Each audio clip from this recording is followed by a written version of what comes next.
Hey everybody, it's Kevin and Derek from RPH Ally. Super excited to be able to talk with you today with another exciting episode of the PharmD Finance Show. We will hit the reel and we'll jump right into to divide or combine.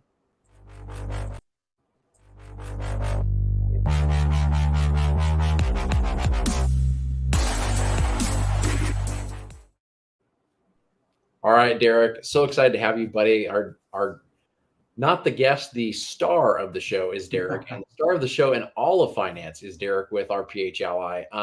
You had an interesting one today that Savannah and I had talked about, my wife and I had talked about, kind of early on, and just made the decision just to combine everything, rather quickly. That was just part of getting married. You put everything in kind of one foul swoop, but we didn't think about all the other financial pieces. We didn't necessarily consider like our financial goals and who was higher with risk and who was more conservative. So today, I know we wanted to jump into that a little bit, Bud, and I'll pass the mic over to you. Yeah, so combining your finances is a big decision for a lot of people, specifically if you're younger in life. And it's something that, just excuse me for a second, I'm going to close my curtain quick. You're good. There we go. I was blinding myself for a while.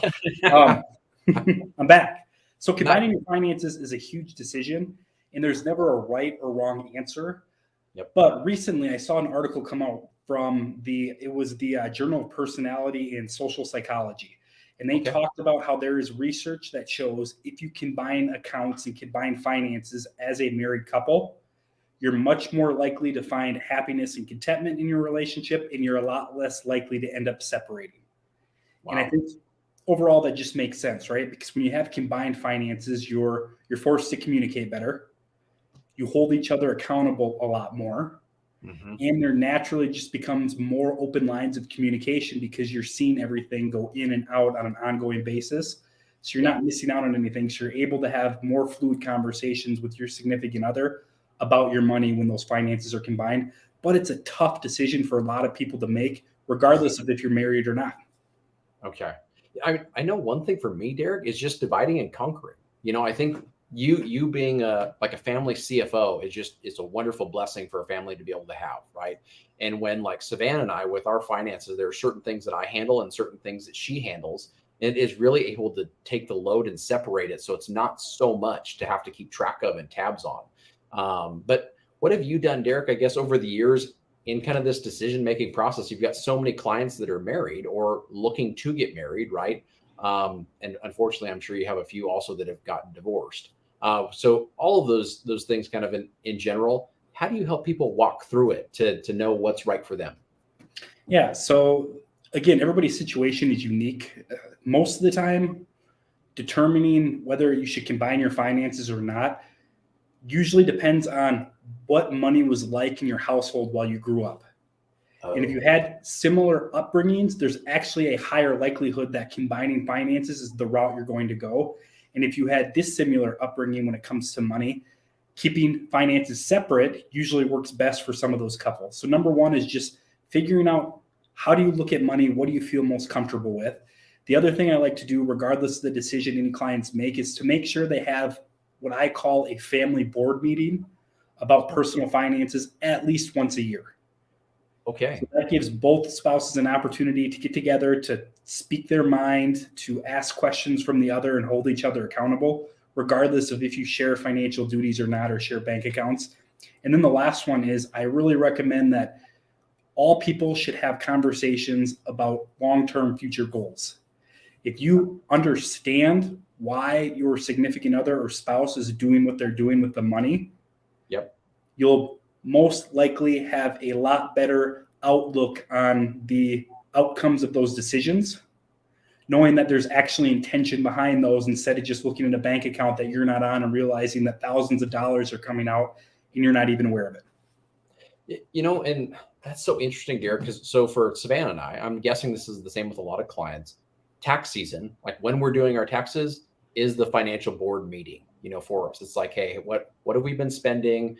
What subscriptions do we have? What, outside expenses do we have? What kind of cash flow do we have coming in? How are we handling all these things in individual buckets? But I wanted to pull up a graphic for us real quick and have you kind of walk us through, because I'm wondering, especially those different backgrounds. if you come from a family that is wealthier or in just different financial situations, different cultural situations, whatever the case may be, walking through this, I thought was a nice first step, but I feel like you can dive so much deeper. And so I'm going to add it to the stream and then pull us out here a little bit. Okay. So just reading for the audience to be able to see if it's smaller for them, it says, "Are you married?" And then gives a yes and a no there, Derek, and saying if it is a no, it might be a best to wait. Is that just looking at kind of the psychological commitment? I mean, for me, it's a connection with my faith, making that commitment. But is that the case in most, married or spouse situations on why you would wait to separate that? Or are there other financial implications to combining finances prior to being married? So the one good thing about combining finances prior to getting married is it gives you an opportunity to work out the kinks before you make that commitment to each other. Yeah. Right. And it opens that Pandora's box and it allows transparency of your financial self to be shown to your significant other before you end up getting married. So it kind of it shines light on a very, very stressful topic in most people's marriages, which is money before you actually get married. So that potentially could be a good thing. Besides that, keeping your finances separate before you get married is a smart idea just because you never know what the future has to hold and you don't want to take it too far, too fast, irregardless of how committed you think you are to each other until you get to that marriage stage, in my opinion. Is there a phase-in process, Derek, that you can see? Like instead of this being yes, no, it could be something like your checking accounts or something along those lines that you've seen, kind of successfully done instead of having all of your investment accounts, real estate, et cetera, all combined together, that it's just something as simple as like your checking account so you can put all the bills in one place? I would even go simpler than that. I would say the perfect phase into that is to combine your finances in paper form first. Oh, there you That go. means lay out where everything's at, how much money you make, how much is going out, and put that in paper form as kind of a household report. Right. So that transparency comes through without making the full commitment and creating the headache of having to join all accounts under one roof until you actually make that commitment to each other and get married. I think that's perfect because it really leads into what the yes answer is. Are you comfortable with each other's financial positions? And putting it on paper lets you know what those, you can say what your financial position is, and then you can show it of what actually is going in and out and where you're committing your money to, what your savings plans are, what your spending plans are. And so the next piece that shifts over to, Derek, if you don't have the exact same financial positions, then it might be right to wait. But are your money habits compatible? So give us that, Derek. Like, what is the difference between financial positions and money habits when we're doing this evaluation to combine or not?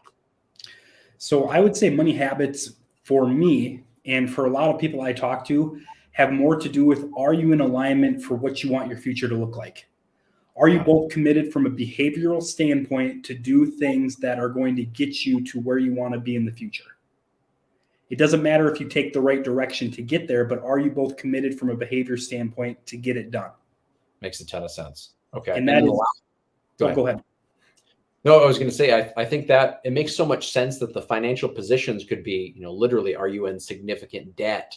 Do you have money going into your retirement accounts, et cetera? But then your money habits of, where do you spend like on a monthly basis? Are you, making the expenses go toward entertainment? Or are you putting money toward, paying down your car payment, your student loans, et cetera?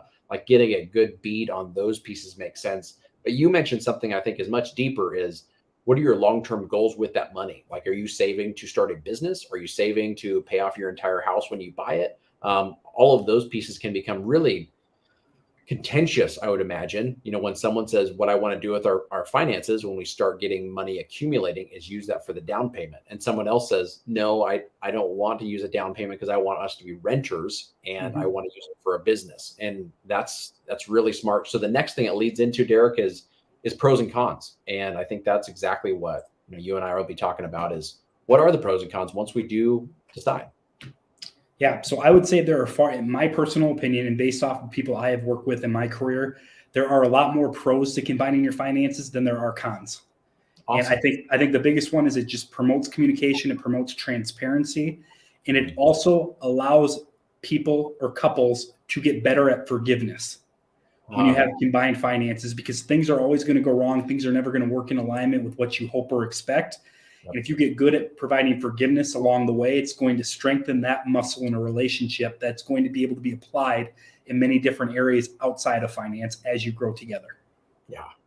I love that. And the learning process, I think that's one thing that you and I have talked about before. Just it's always constant learning. I mean, you're a guy that I think is kind of the Wikipedia, maybe a more professional version of Wikipedia when it comes to all of finance, that you just know a lot about a lot of topics, which is wonderful. But, for a couple to be able to learn something together, to grow together on this is why we're doing one thing versus another, can be a real blessing in a relationship, on that side. What about outside of the relationship, connectivity, all the things that I think really matter with why would you combine finances? Like you have to be able to trust each other. You have to be able to make decisions in step. But what about the financial side, Derek? Are there like certain financial implications of, now you're able to do your taxes as a married couple. Now you're able to, qualify for different loans, et cetera. Like what are some of those that have to be considered as well? Yeah, so a big one, in my opinion, is the benefit you get from taxes if you and your significant other or spouse file a joint tax return and you have substantial differences in your income. Okay. So if there is a true breadwinner and they're bringing in a lot of money and the other person is a stay-at-home spouse to support the family on that side, then there are advantages to file a joint tax return that you otherwise wouldn't. Okay. Going to a bank and getting a loan, it's a lot better to see two incomes instead of one from a debt to income ratio, and being able to share that debt across two people and two incomes compared to just one on their own is a really big one. And then one that's not implicitly financial related. Mm-hmm.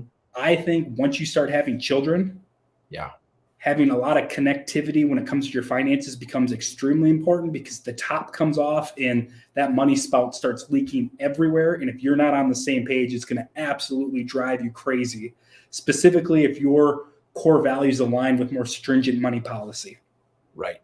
Yeah, those kids are spendy, Derek. I tell you that.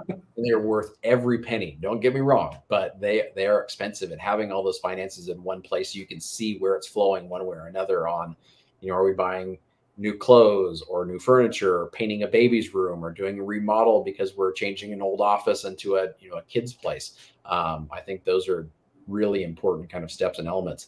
Derek, I'm always pushing you over time, buddy, but we're running short. I wanted to pass it over to you for any kind of last tidbits for our audience to be able to say, this is why we should divide or combine our finances as spouses. Yeah. So the last piece of advice I would give, and we talked about it before, is regardless of what you do when it comes to money, make sure that you are prepared and you work the muscle of forgiveness. Nobody's ever going to be perfect, and nobody's ever going to do anything exactly right in your eyes, because the way you see money, the way you spend money, and the way you operate financially goes so deep to your core values that were established when you were a young person. There's no possible chance that anybody else on earth are going to completely align up with that. So whether you manage your finances together, have the same bank accounts, you're completely separate, just make sure that whatever happens, you have the skill of forgiveness, and a skill of forgiveness that you keep building, because that's going to make your relationship a lot better. And it's going to allow more of that transparency and communication to come out down the road. That's perfect. No, I love that. So hope everybody enjoyed it. I do think there's just a ton of benefit to combining your finances as a married couple that Derek's pointing out, and lots of different reasons why. But probably the most important is what Derek talked about early on, is get them all down on paper, look at them together, really be able to plan out those things. And then if you need help, which most of us do, you've got a fantastic resource here, right here in Mr. Delaney. And he has a channel on RPHLI called PharmD Financial Planning. Go ahead, head to rphli.com, and you can join his channel and get even more insights. But we will see you next week for even more topics in the financial world. Derek, always a pleasure. All right. Talk to you guys then. Bye-bye. Bye, Kevin.